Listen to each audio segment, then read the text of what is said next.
guza gutsinda Arsenal ibitsindo birenga 4 cyangwa 4 kubusa byose birashoboka, ariko ni kuraba mbega ko Real Madrid yavuye mu Bwongereza ibazanya bitubaye ko nibiki no musi boshobora koza bagakora comeback hamwe Arsenal nayo iza kuva muri Espagne ibazanya ati bitubaye ko nibiki byose birashoboka.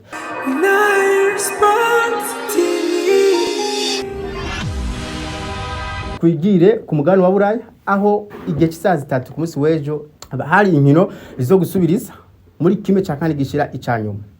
Tugabitsa ko umugwi FC Barcelona wari kutara umutwe n'umugwi wa Borussia Dortmund mukamuzi ko urukino rwa mbere rwari rwabereye mu gihugu cya Spain. Umugwi wa FC Barcelona wari washoboye gutsinda ibitsindo bine byose kubusa umugwi wa Borussia Dortmund. Ku munsi w'ejo rero kibuga cha Dortmund Signal Iduna Park abakunzi benshi ba Dortmund buzuye indirimbo ibintu byinshi ubona ko ikibuga cyuzuye, ikibuga cyakira abakunzi b'umupira w'amaguru barenga ibihumbi 180 cyari cyuzuye no hejuru. Urukino rwatanguye turabona effective Hasifrika atanguje kiretse Inigo Martinez atari umutima wa defense ari nabo sanzwe ahakina mino misi ubona ko partnership na Pogba yakunze ntabwo yarahari. Impamvu atarahari murazi ko afise carton jaune kwari kumubika nta varonki yindi azave asiba urukino rwa demi final na narigera afise avantage ibitsindo bigira kuri bine. Uwundi mukinyi atari yatanguje ku munsi w'ejo yari Pedri nawe ni mukinyi no munsi hagati mu kibuga ari mu bakinyi beza bariko bizitoramo neza kwa FC Barcelona. Uwundi mukinyi atarahari yari Balde ku numero 3 murazi ko yagize ikibazo aravunika mu rukino bari bakinye muri weekend ravuga muri La Liga barikina na Leganés. Uno munsi rero ukagenda kuraba umupira nivyo uratsinda match ya mbere ni match ya kabiri ariko si ngombwa wamutsinda uhozako. Urukino watangura hakiri kare cyane umunyagine w'imyaka 29 Sergio Guirassy aberi bamba umugwi wa FC Barcelona aza kubatsinda igitsindo hakiri kare ku munota 11 abatsinda igitsindo ku munota 49 Sergio Guirassy abongera ikindi ndetse no ku minota 60 na 76 Sergio Guirassy ashira mu bitsindo bitatu wenyene. Ndetse ku minota 54 umukinyi w'inyuma wa Borussia Dortmund aza kwitsinda igitsinda nawe ari we Hans Bayern. Ukagenda kuraba urukino uko gwari kurakinwa mes amis FC Barcelona yararushijwe ukagenda kuraba nivyo hari abakinyi batari novuga nk'ugo rukino, ariko mu gihe abakinyi batari mu rugo rukino ni Hasifrika utegereza guca uraba mbega abakinyi banje 11 type de base ntango sakataba hari abo shira bimeze gute. Twarabonye Firmino Lopez atangwa mu kibuga kandi afitwara neza, turabona ya trio yabo Lamine Yamal, Roberto Lewandowski, Rafinha, ariko ku munsi w'ejo vyaranse ukabona ko bari barahiga ibitsindo bikanga.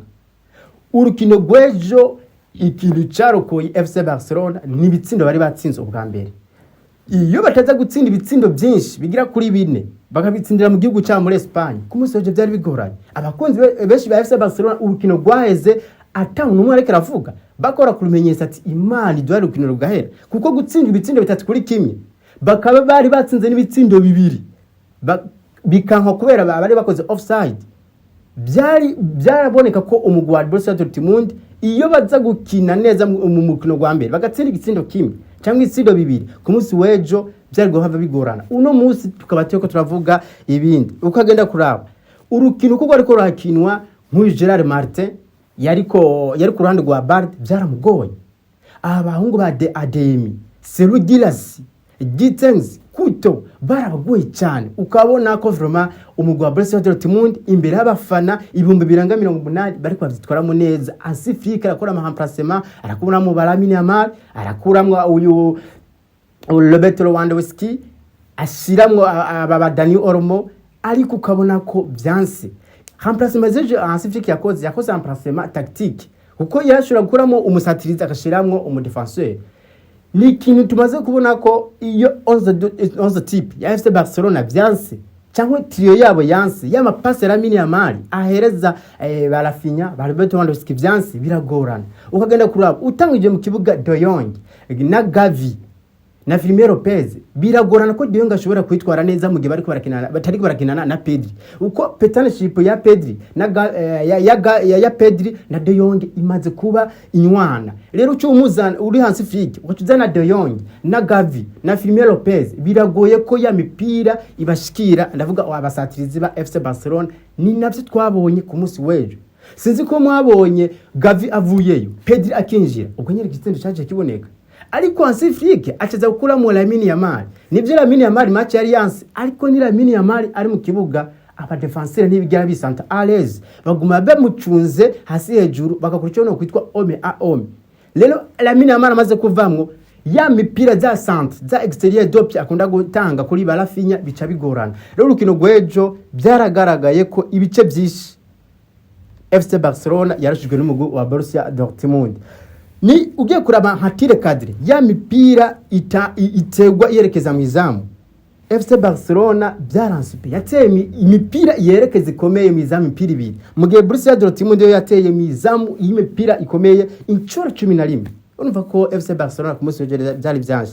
Possession ugara possession de balle yari muri 54% ku ruhande rwa FC Barcelona ibice 46% ku ruhande rwa Borussia Dortmund. Tukaba tuzi ko FC Barcelona ADN yabo nubwo botsindwa possession bari kurusha cyane, ariko mva ko iyi possession atari kirenga bose basa n'abayinganya. Ukagenda kuraba yama pass batanga agashika neza. FC Barcelona yatanze ku bice 84% mu gihe Borussia Dortmund yatanze ku bice 83%. Amakosa bakoze Borussia Dortmund yakoze amanota 18 mu gihe Barcelona yakoze amanota 11. Ama orje FC Barcelona yakoze amaroje 2 mu gihe Borussia Dortmund yakoze amaroje 4. Ama corner FC Barcelona yarose corner 4 mu gihe Borussia Dortmund yarose corner 8. Birumvikana ko urukino ku munsi wejo FC Barcelona byari byabagoye. Ariko rero Serugirasi ibitsino bitatu yinjije ntibyatumye bibuza umugwa FC Barcelona ko bashobora gusigara ntibashobora kubandanya muri kimwe cya kabiri gishiri cyanyuma, kuko murazi ko urukino rwa mbere bari batsinze ibitsindo bine byose kubusa batsinze umugwa wa Borussia Dortmund. Rero ufashe ibitsindo bine ugacira ko ni kimwe ejo batsinze bicibe ibitsindo bitanu, umva ko aggregate bicibe ibitsindo bitanu bya FC Barcelona kuri bitatu bya Borussia Dortmund. Ico kuri urukino yo twivuga ko ni Borussia Dortmund yaraye ikuya agahigo. Yariciye agahigo niwo mugwi utsinze umugwi wa FC Barcelona uyu mwaka wa 2025. Niwo mugwi wa mbere ushoboye gutsinda FC Barcelona. Uko FC Barcelona kuva rutangura uyu mwaka wa 2025 ntiwari bwigere utsindwa na rimwe. Uno munsi Serugirasi umunyagine w'imyaka 29 acaho umukinyi wa mbere w'umunyafrika atsinze ibitsindo bitatu wenyene muri kimwe cya kane gishiri cyanyuma. Serugirasi kandi aciyaba umukinyi wa mbere afite ibitsindo byinshi muri UEFA Champions League y'uyu mwaka, afite ibitsindo 13 n'imipira iva mu ibitsindo 4, aho arusha igitsindo kimwe uyu mugabo Rafinha ayo wewe afise ibitsindo 12. Birumvikana rero ku rukino ku munsi wejo abakunzi ba FC Barcelona gwaheze bose bakora kurumenyesha bavuga ati urukino guno munsi rwatugoye, ariko amarotation yashoboye gukora Hansi Flick niyo novuga yashoboye kutamumera neza, kuko umaze kuba udakinisha Inigo Martinez nivyo yarafise carton jaune yarayifise kwari kumubika kugira ashobore kuzokina demi finale, ariko nivyo bintu bisa n'ivyamukozeko. Ukajunda kuraba udafise Pedri mu kibuga, Pedri no wamukinyi no musa hari mu kibuga ibintu byose kwa FC Barcelona yimeze neza. Udafise Balde kuko Gerard Martin sinzi ko mubizi abantu bakurikirana umupira hagufi, Gerard Martin mu myaka 3 iheze yakina mu cicaro ca gatatu, ni nawe ko nico gituma wabona ko imipira yimuhaye, urabona ko mu maguru ari gukina akibura. Rero FC Barcelona yarayirenganye ariko bigoranye, kandi FC Barcelona ikintu ca mbere cyayifashije kurengana ni urukino rwabo rwa mbere bakinye bagatsinda ibitsindo bine byose kubusa. FC Barcelona rero icirindira uno munsi umuguza gutsinda hagati ya Inter Domira na Bayern Dominique, uza gutsinda hagati y'iyo migwi ibiri niwo uzocuhura na FC Barcelona muri kimwe cya kabiri gishiri cyanyuma. Mu gihugu cy'Ubwongereza kandi hariko harakina urukino rwa Paris Saint-Germain yari yagendereye umugwi wa Aston Villa ku kibuga cya Villa Park. Ukaganda kuraba urukino rwa mbere nivyo Paris Saint-Germain yari yatsinze, iratsinda ibitsindo bitatu byose kuri kimwe. Ku munsi w'ejo urukino rwatangura, Paris Saint-Germain iratsinda ibitsindo batsinze, warabona ko babitsindiwe n'abadefenseur babo. Nuno Mendes defenseur kira ku numero 3 uno munsi ariko avyitwaramo neza, umba defenseur beza woshobora kuzana uno munsi ni wovuga ba defenseur batanu utazanye Nuno Mendes. Baca bongeye go batsindwa n'umugabo Hakimi. Ibitsindo bibiri maze kuboneka, Aston Villa ntiyaruhuse, yagumye ishaka nanarija yari ku kibuga iwabo Villa Park mu gihugu cy'Ubwongereza. Baragombora ico gitsindo ndetse barongezamo n'ibindi bitsindo bibiri. Match irabandanya ibitsindo bitatu kuri bibiri. Match iri ku minota 81 gutyo. Asensio aronka occasion. Arose occasion yari yo kuba occasion bisa n'urufunguruzo rwa Aston Villa, ariko bari kumwe n'umunyezamu Donnarumma biranka ko ashobora gutsinda igitsindo. Iyo Asensio aza gutsinda kijya gitsindo novuga ku munota wa nyuma, uno munsi turashobora kuba tuvuga ibindi. Abaravyirukino mwarayibonye, Emery Unai yarababaye gushika yaho ahakwa ubona byanka ko yifata ari kubita hasi. Rero ni Aston Villa ku munsi w'ejo yarakinye umupira mwiza, ubona ko Luis Enrique aho yavuye ku munsi w'ejo nawe yarakoze ku rumenyezo. Urukino rwarangiye Aston Villa itsinze ibitsindo bitatu kuri bibiri. Ariko nkuko twamye tubibabwira, umurukino rw'ibanze Aston Villa yari yatsindiwe mu France atsindwa ibitsindo bitatu kuri kimwe. Urumva ko aggregate bica ibitsindo 4 kuri bitatu. Paris Saint-Germain urukino rwa mbere yari yatsinze ibitsindo bitatu kuri kimwe. Urukino rwejo Paris Saint-Germain itsindwa ibitsindo bitatu kuri bibiri. Urumva ko kari bico biba ibitsindo 5 kuri 4. Rero urukino rwejo ko byagenze byaragaragaye ko Emery Unai yari yasomye urukino. Ikindi kintu dushobora kuhomarika, nimigwi yose yari yatembereye mu rukino rw'ibanze igatsindwa, ariko ejo muhiri wabo yose yaratsinze. Ikintu rero tumaze kubona mu mupira w'amaguru, umuntu ari muhira ari hagarako cyane. FC Barcelona ikintu hakivuze ikintu kibafashije kurengana ni ibitsindo batsindiye iwabo. Paris Saint-Germain ikintu kibafashije kurengana ni ibitsindo batsindiwe iwabo. Rero Paris Saint-Germain nayo yabandanyije, ariko bavuye yo gotera izuba. Paris Saint-Germain nayo ikirindira uno munsi hagati y'umugwi wa Real de Madrid na Arsenal ubutsinda. Bivuze ko umugwi uza gutsinda hagati yo mugwi bibiri niwe uzacura na Paris Saint-Germain. Ivyo ni vyaraye bibaye myiri ijoro ryakeye. Reka turabe minota mike cyane inkino zari uno munsi. Birumvikana ko Real de Madrid iza kubirikira kina na Arsenal.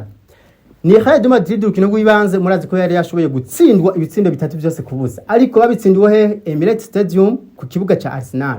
Uno munsi baza kuba bariko barambikana igihe cy'isaha 3. Amajambo ariko aravugwa na benshi, ndetse na Jude Bellingham yavyemyereye ku munsi w'ejo bari kumwe n'umumenyereza wiwe Carlo Ancelotti muri conference de presse. Yaraye avyemeye ko mu bwambariro bwa Real de Madrid ijambo riko riravugwa ni remontada.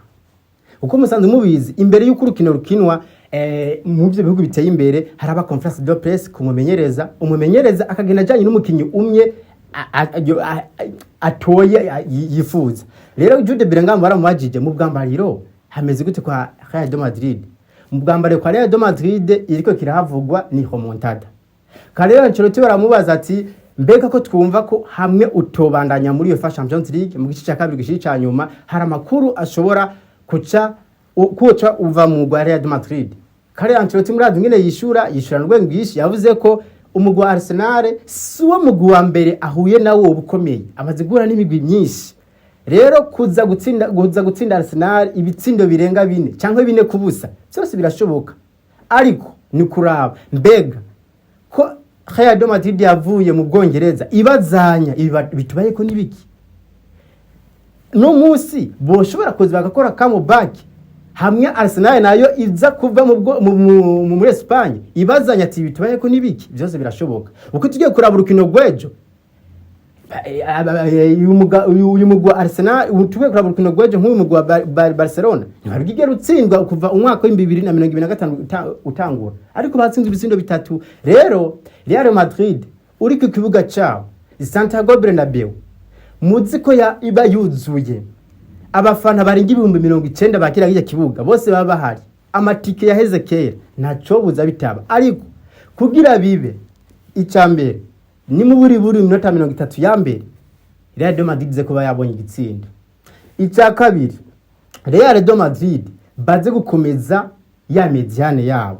Uno munsi Kamavinga haza kuba hari, murazi ko yakorose carton rouge, ariko amakuru ariko aracana ko ku binyamakuru bitandukanye vyagereye Real Madrid ni Dani Ceballos ashobora kugaruka, ariko nawe avuye mu mvune.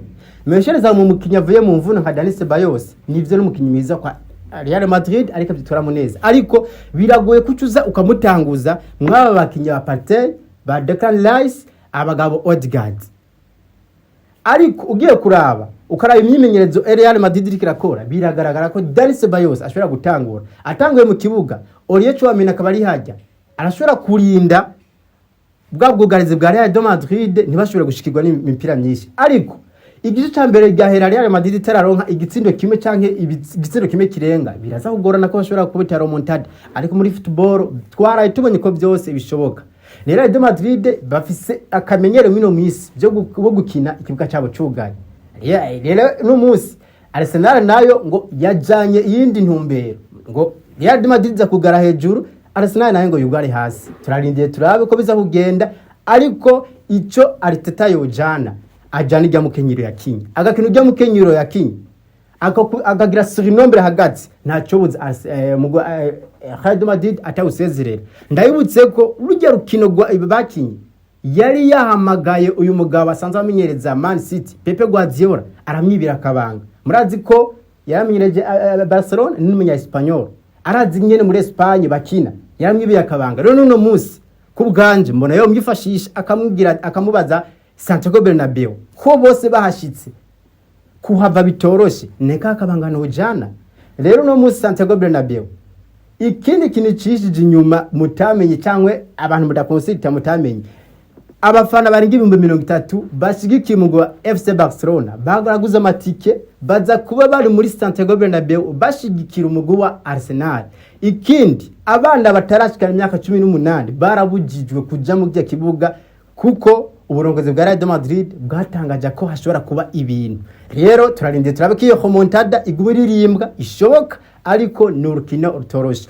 N'urundi rukino ruza kuba ruko rakinwa Inter de Milan ize kubera kirakina Bayern de Munich. Mukamuzi ko Inter de Milan yari yatsindiye iwabo Bayern de Munich. Uno munsi Bayern de Munich izoba yagitembere mu Butaliyano, aho baza kuba ariko barakina rukino nabo igihe cy'isaha 3. Eske Bayern iraza kuza ikore remontada igomba igitsinda shiraho n'ikindi mu gihe iwabo byose birashoboka. Igitsindo kimwe ni igitsindo n'ibitsindo byinshi. Bayern de Munich ntiraba disqualifié ndetse ni Inter de Milan ntabwira aba disqualifié kuko inkino twari tubonye ku munsi wejo zaduhaye isomo. Muri joro ryarangiye ni FC Barcelona yabandanyije n'umugwi wa Paris Saint-Germain. Akari kantu togenda tutabwiye amakuru yinyegeje inyuma ni uyu mugabo Luka Modric w'imyaka 39 yamuka mu gihugu ca Croatia, yamaze kuba ashiramye imitahe mu mugwi wo mu Bwongereza Swansea City.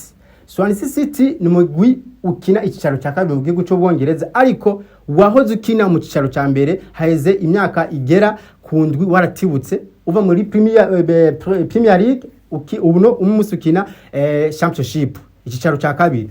Luka Modric murazi ko amasezerano yiwe ari karahera kwa Real Madrid, bientôt azokuza imyaka 40 mu kwezi kw'icenda azbari ko kwiza imyaka 40.